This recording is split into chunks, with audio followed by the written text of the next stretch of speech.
अस्सलाम वालेकुम जी, मुदस्सिर इकबाल व्यूज में आपको खुश आमदीद कहते हैं। एक बात पार्लियामान में हुई जो बड़ी शानदार, बहुत अच्छी बात, वो वजीर खारजा बिलावल भुट्टो ने की। ज्यादा लोगों की नजर से नहीं वो गुजरी कि पार्लियामान में उन्होंने क्या बात की। उन्होंने कहा कि हम नाकाम रहे इदारों को उनकी हुदूद में काम करने के पाबंद करने के लिए, यानी कि उनको हुदूद से तजावुज करने में रोक नहीं पाए, हुदूद में काम करने के पाबंद करना है। फिर साथ ही साथ उन्होंने कहा कि शहबाज शरीफ साहब और आसिफ जरदारी साहब, नवाज शरीफ साहब इस तरह से सियासत को करें कि अगले आने वाले वक्त में मरियम नवाज और मैं यानी कि बिलावल भुट्टो उस तरह की सियासत न करें जिस तरह की 30-40 साल आपने सियासत की।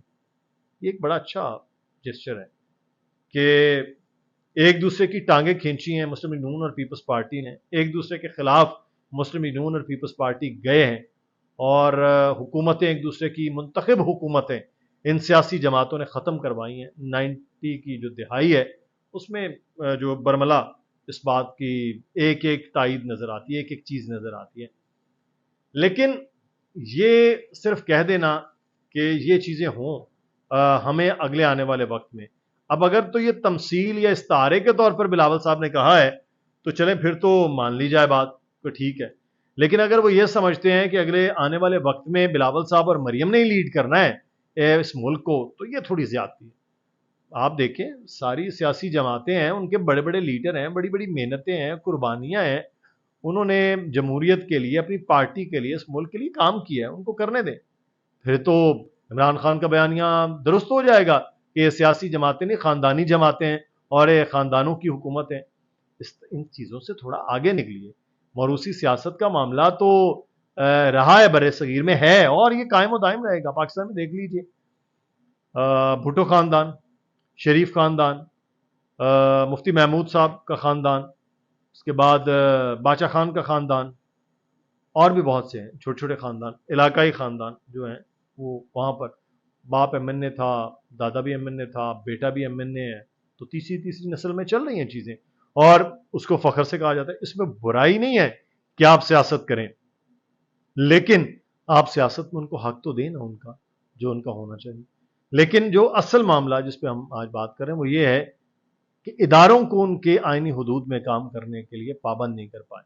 ये एक बड़ा अच्छा जेस्चर है, मुझे तो बहुत पसंद आया। देखें, जब तक इदारे अपनी हुदूद से तजावुज करते हैं वहीं प्रॉब्लम आ जाती है। अगर अदलिया अपनी हुदूद से तजावुज करती है, प्रॉब्लम है।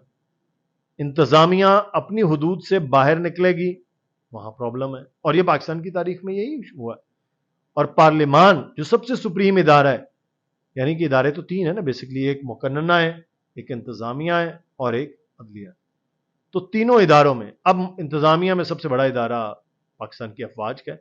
स्टैब्लिशमेंट के रोल के हवाले से हमेशा कहा जाता रहा कि उन्होंने सियासत में अमल दखल किया और पाकिस्तान की सियासत में जितने भी चलन हैं, ये खराबी, वो इस्टेब्लिशमेंट की वजह से है।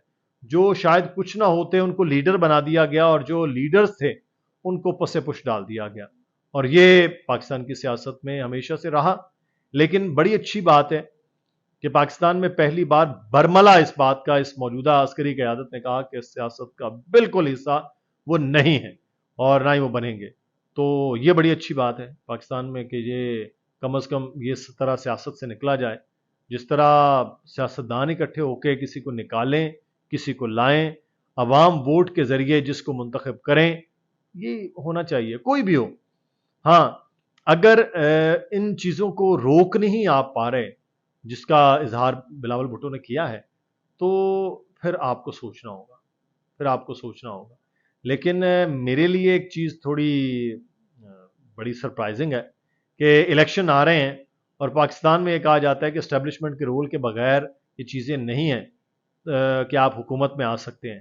तो बिलावल भुट्टो जरदारी ने अगर इतनी बड़ी बात कर दी है कि इदारों को उनकी हुदूद, एक इदारे, दो इदारों के हवाले से कहा जाता है ना कि एक अदलिया है जो हमेशा तजावुज़ कर जाती है, दूसरा अफवाज पाकिस्तान की इस्टेब्लिशमेंट जिसे कहा जाता है वो तजावुज़ करती है, और ये कुछ होता है।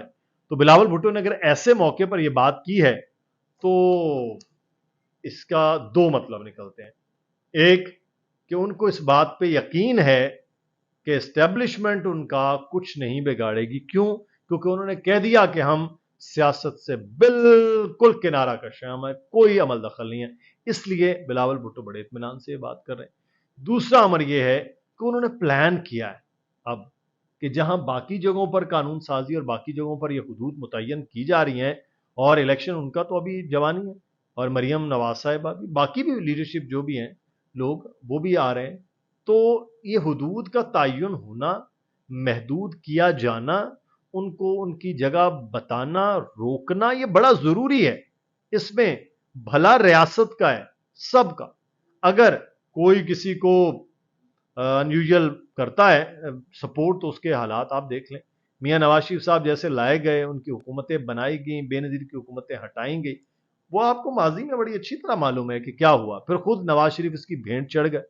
اگر آپ اس طرح سے آئیں گے, عمران خان صاحب کو جس طرح سپورٹ کیا گیا ہے, پوری دنیا کو معلوم ہے کہ وہ کس طرح سے اس وقت کے جنرل پاشا صاحب ہو گئے, پھر جنرل ظہیر الاسلام صاحب ہو گئے, پھر آخر میں جنرل فیض صاحب ہو گئے.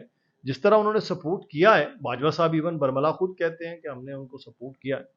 تو پھر یہ حدود سے تجاوز ہے نا. پارلیمان کا کام پارلیمان, سیاستدانوں کا کام سیاستدان. تو مجھے بڑی یہ بات کی خوشی ہوئی کہ کم از کم اس بات کا اظہار کیا گیا کہ ہم نہیں کر پائے ہیں, اور اگلے آنے والے وقت میں یہ سیاست اس طرح نہ کی جائے.